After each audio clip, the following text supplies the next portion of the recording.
What's up YouTube, it's OG Luop coming at you with another tutorial. Let me just start off by saying it feels good to be back in front of the camera. I know it's been a minute since I gave y'all some content, but we're back and we're coming stronger than ever. I'm gonna have a new video up for you once a week. I know I've said that before, but this time I'm really serious. So for today's video, I'm going to teach you guys how to pack the perfect hookah.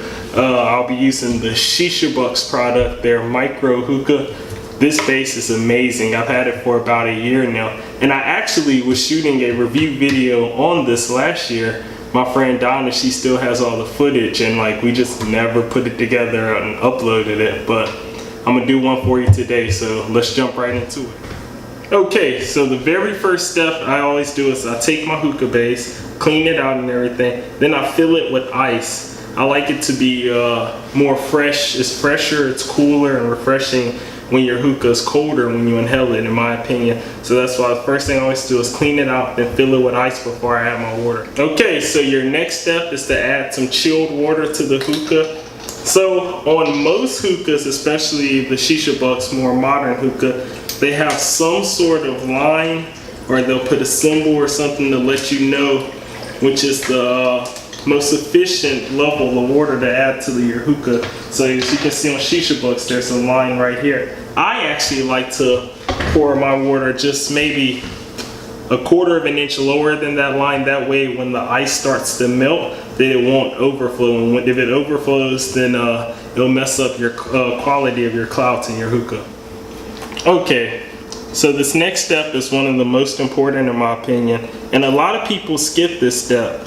They say that more juice is better for the hookah, but in the long run it's going to make it more harsh after about 5 minutes of smoking it if you skip this step. So what I do is, look at that, I pat out all that extra fluid,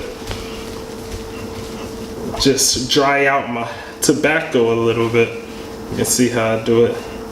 Pick it up, break it up, tear the pieces apart.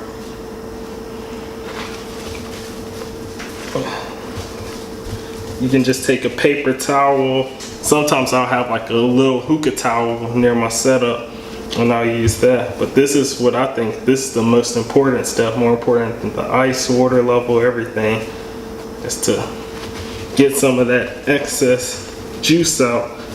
Because you're going to keep all the flavor, and it's going to help you because you're going to have bigger clouds this way, because you'll be able to pack your shisha a lot more loose so that air can flow through it. But you see how this shisha is, how it crumbles, and that's what you want. That's the consistency you want. Sorry about that fire alarm. My stove is absolutely terrible and filthy rubbish, so it sets it off every time I use it. But back to the video. So you see we have this perfectly textured shisha that's been patted out and ready to put into the bowl. So I use a plastic bowl with a metal top head. I'll show you guys. These are healthier for you because you just place them on top like this and you put the coals, which are what causes the reaction in the shisha that causes the vapor inside of here. So you're intaking less carbon monoxide this way. So that's why I like to use this setup. But the way you pack this is I just take a little bit at a time and just sprinkle it in there.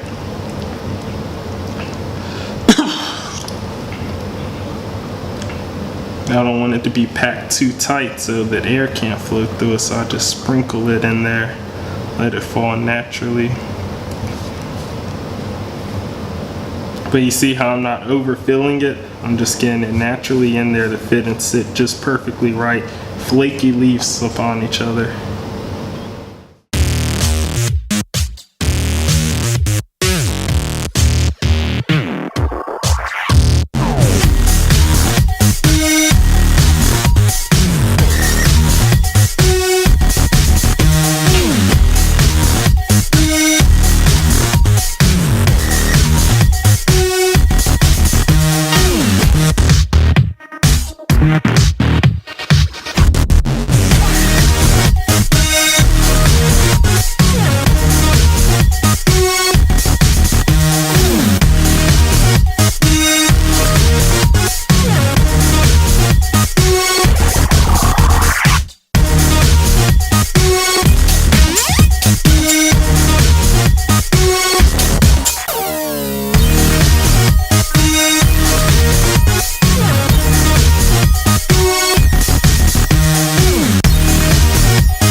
so there you have it, guys. That's my tutorial on how I pack my shisha. Other people might say their way is better, but you see my clouds that I get consistently every time. So I'm just gonna show you guys that video. We have many more videos to come, so stay tuned. Make sure to like and subscribe. All right, I'll see you guys next time. I'm out.